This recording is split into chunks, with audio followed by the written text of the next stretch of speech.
আসসালামু আলাইকুম রহমতুল্লাহি বারাকাতুহু।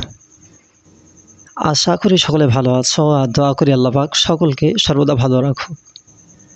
আল্লাহ সকলকে হায়াতে দারাজ করুক, রোগশোক বালা মুসিবত থেকে হেফাজত করুক। সকলে বলি আল্লাহুম্মা আমিন। সকলে সর্বদা ভালো থাকবে, সুস্থ থাকবে।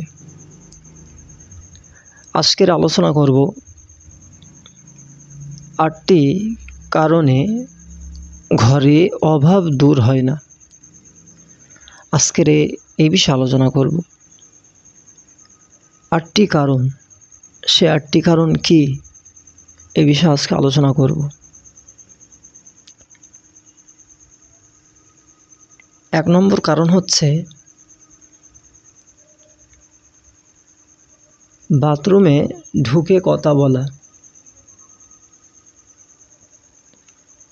2 নম্বর কারণ হচ্ছে পুরুষ উপর হয়ে শুয়ে থাকা।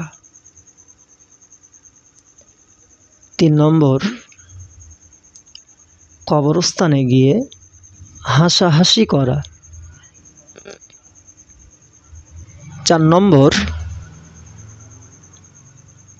হাত না ধুয়ে খাবার খাওয়া। 5 নম্বর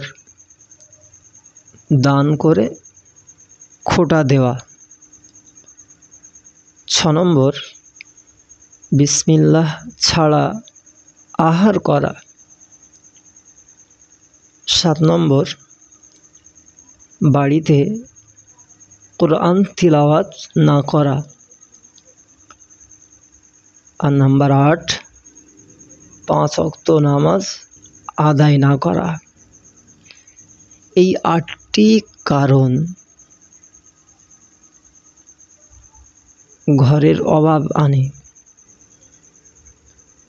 এই 8টি কারণ যদি আমরা বাদ দিতে পারি, আমাদের দ্বারা যদি 8টি কারণ না হয়, তাহলে ইনশাআল্লাহ আমাদের ঘরে কোনো রকম অভাব আসবে না। তাহলে আজকের সকলে বুঝতে পেরেছো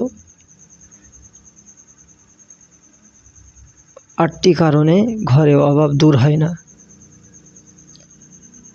যে 8টি কারণে ঘরে অভাব দূর হয় না, সেই 8টি কারণ আমি সকলের জানিয়েছি। আমরা সকলে চেষ্টা করব এই 8টি কারণ থেকে দূরে থাকার। আমাদের দ্বারা যেন এই 8টি কারণ কোনো রকম না হয়। আল্লাহ পাক আমাদের সকলকে শোনা এবং বলার থেকে বেশি আমল করার তৌফিক দান করুক। সকলে বলি আল্লাহুম্মা আমিন।